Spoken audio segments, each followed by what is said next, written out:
जयंतराव मला बोलले की ते ईडी बीडी तुमच्या मागे लागेल ना.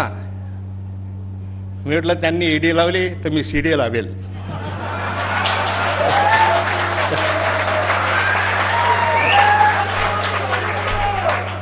लावायचे की नाही लावायचे म्हणजे तुम्हाला माहिती आहे.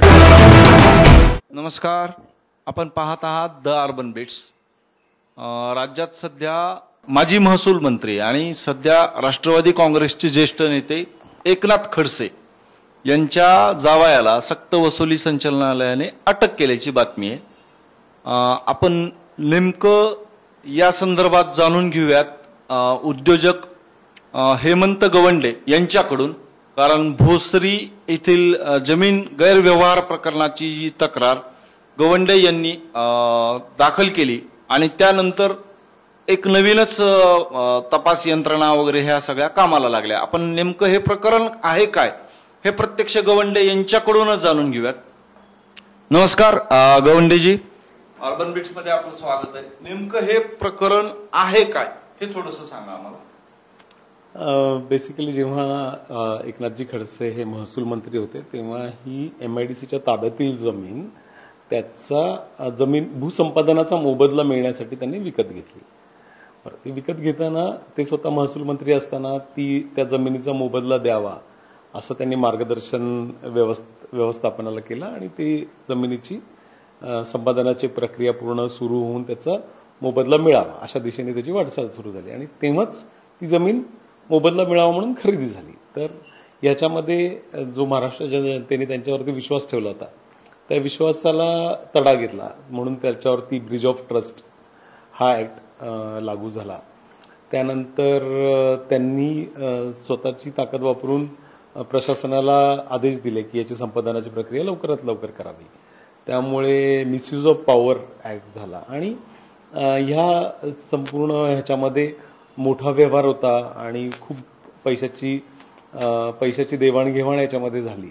तर ह्याचा सोर्स काय आहे, त्यामुळे मनी लॉन्ड्रिंग पण याच्यामध्ये आलं, ज्यामुळेच आता ईडी या सर्व प्रकरणाची इन्क्वायरी करत आहे. म्हणजे गवंडेजी असं म्हणायचं का की स्वतः पदावर असताना त्यांनी ती जमीन विकत घेतली आणि त्याचे पैसे द्या असं सांगितलं, असं ढोबळ थोडक्यात? एक्झॅक्टली, त्यांच्या परिवाराच्या नावाने त्यांनी जमीन विकत घ्यायला सांगितलं आणि नंतर मग तीच जमीन खरेदी करावी असं त्यांनी म्हणजे खरेदी पण केली आणि त्यानंतर त्या जमिनीच्या मोबदल्यासाठी प्रयत्न सुद्धा सुरू केले. स्ट्रेट केस आहे. मग त्यावेळेस तुम्ही त्याबद्दलची तक्रार केली किंवा काय काय नेमकं त्यावेळेस तुम्ही काय चुकीची गोष्ट घडली म्हणून तुम्ही हे सगळं केलं, ते कसं केलं नेमकं? हा, एक्झॅक्टली. जेव्हा मला कळालं की खरेदी खत झालंय तेव्हा मग मी त्याचा पूर्ण अभ्यास केला आणि तेव्हा माझ्या लक्षात आलं की हा खूप मोठा फ्रॉड आहे म्हणून.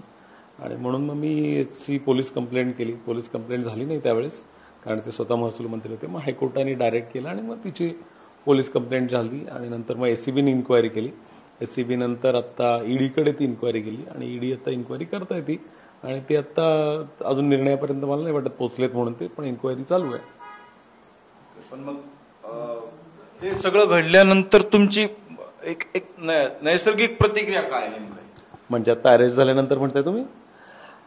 खरं सांगू की कोणाला पण अरेस्ट म्हणजे असं अरेस्ट होणं ही काही आनंद देणारी गोष्ट नाही आहे, उलट बोचरी देणारी आणि यातनाच देणारी गोष्ट आहे.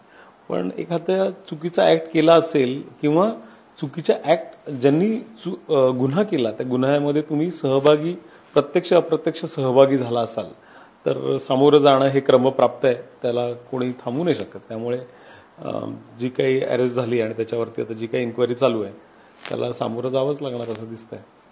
पण म्हणजे मग गवंडेजी असा अर्थ एक होतो की तुम्ही ज्या पद्धतीने एक चुकीचा व्यवहार झाला, फ्रॉड झाला म्हणून तुम्ही जी तक्रार दाखल केली होती आणि आता ईडीने त्यांच्या जावयांना जी काही कायदेशीर कारवाई वगैरे सगळी सुरू आहे, अटक आहे, म्हणजे तुम्ही दाखल केलेली गोष्ट योग्य होती असं एक? एक्झॅक्टली. त्यामुळेच म्हणजे तेव्हा ती योग्यच होती आणि खूपच ती अशी स्पष्ट गोष्ट आहे, त्याच्यामध्ये खूप मोठं इन्क्वायरी आहे असं नाही वाटत आहे. खूप स्पष्ट गोष्ट आहे की एखादा मंत्री जो महसूल मंत्री आहे त्यांनी ती जमीन खरेदी घरच्याच्याच नावाने खरेदी केली आणि त्याचा मोबदल्यासाठी प्रयत्न केले. क्लिअर ओपन गोष्ट आहे ही, त्यात काही मोठे गिमिक्स नाही आहे, म्हणजे क्लिअर दिसतं हे सगळं. आत्ता अटक झाली आहे. आत्ता सक्तवसुली संचालनालय या सगळ्या प्रकरणाचा सखोल तपास करेल. पण काय वाटतंय पुढे काय, म्हणजे खरंच ते निर्णयाप्रत जाईल किंवा कदाचित हे सगळं राजकारण आहे? काय काय बघा, म्हणजे राजकारणाबद्दल बोलायचं झालं तर खरं म्हणजे प्रत्येक राजकारण्याने आत्मपरीक्षण करायची गरज आहे की आपण राजकारणामध्ये का आलो, आपण कोणत्या उद्देशाने आलो आणि आता आपण कुठे प्रवास करतोय. म्हणजे त्यांना देशाची समाजाची सेवा करण्यासाठी ते तिथपर्यंत पोहोचलेत, तर त्यांनी तेच केलं पाहिजे.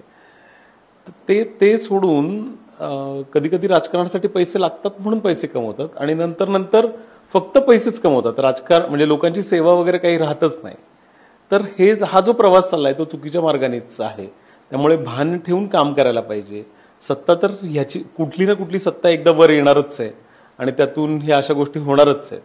पण मुळातच आपण आपल्या हेतूशी आपल्या कामाशी प्रामाणिक राहिलो तर अशी परिस्थिती ओढवणारच नाही आणि प्रत्येक राजकारण्याने राहिलं पाहिजे. नाहीतर मग ईडी पाठीमागे लागेल, ईडी सारखे इतर यंत्रणा पाठीमागे लागतील, नाहीतर जागरूक नागरिक तुमच्या पाठीमागे लागतील. हे तर नक्की होणार. पण गवंडेजी, एकनाथ खडसे यांनी असं सांगितलं होतं की जो काही भोसरी येथील जमीन व्यवहार झाला त्यामध्ये काहीही गैर केलेलं नाहीये आणि ते असं सांगत होते माझा याच्यात काहीही दोष नाहीये, फक्त हे हेतुपुरस्सर केलं जातंय. हे काय नेमकं? नाही, हेतू पुरस्कार नाही आहे ह्याच्यामध्ये काहीच. त्यांना म्हणजे त्यांनी म्हणणं स्वाभाविक आहे, तेच म्हणणार, दुसरं काय म्हणू नाही शकणार. पण त्यांना आता जे कोर्टाचे आदेश आहेत, त्यानंतर आता ईडी पण इन्क्वायरी करत आहे, त्यामुळे क्लिअर डॉक्युमेंटरी एव्हिडन्स आहेत की त्यांनी ज्या पद्धतीने जमीन खरेदी केली आणि स्वतःच्या पदाचा गैरवापर केला ते तर स्पष्ट आहे. त्यामध्ये काही जास्त सांगण्यासारखं नाही आहे. म्हणजे कोणीच काही जे काही कागदपत्र आणि आता इन्क्वायरी करताय ना, व्यवस्था आहे, कोर्ट आहे, त्यानंतर ईडी आहे, ते इन्क्वायरी करतात. त्यामुळे जे काय आहे ते समोर येतच आहे. खडसेवर सध्या जी काही कारवाई होते त्यामध्ये केंद्राकडून राजकारण केलं जात आहे असा राष्ट्रवादी काँग्रेसचा दावा आहे आणि मुळामध्ये खडसेने पण असा दावा केला होता की यामध्ये काहीही काळं बेरं नाहीये आणि त्याच्याही पलीकडे जाऊन त्यांनी असं सांगितलं होतं की तुम्ही ईडी लावली तर मी सीडी लावेल. काय हे नेमकं, म्हणजे हे खरंच राजकारण आहे की खडसे म्हणतात त्याप्रमाणे केवळ दबाव म्हणून त्यांचा आवाज थांबवण्यासाठी किंवा त्यांचं खच्चीकरण करण्यासाठी हे सगळं केलं जातंय? बघा, मी म्हटलं तसं की राजकारणावरती मी जास्त काही भाष्य नाही करू शकत, पण कायद्याने जर सांगायचं झालं तर कायद्याच्या चौकटीमध्ये बसणारा हा गुन्हा आहे, म्हणजे त्यांच्या इन्क्वायरीमध्ये बसणारा हा गुन्हा आहे आणि त्यांची इन्क्वायरी योग्य दिशेने चालू आहे आणि ती गेले अनेक दिवस चालू आहे.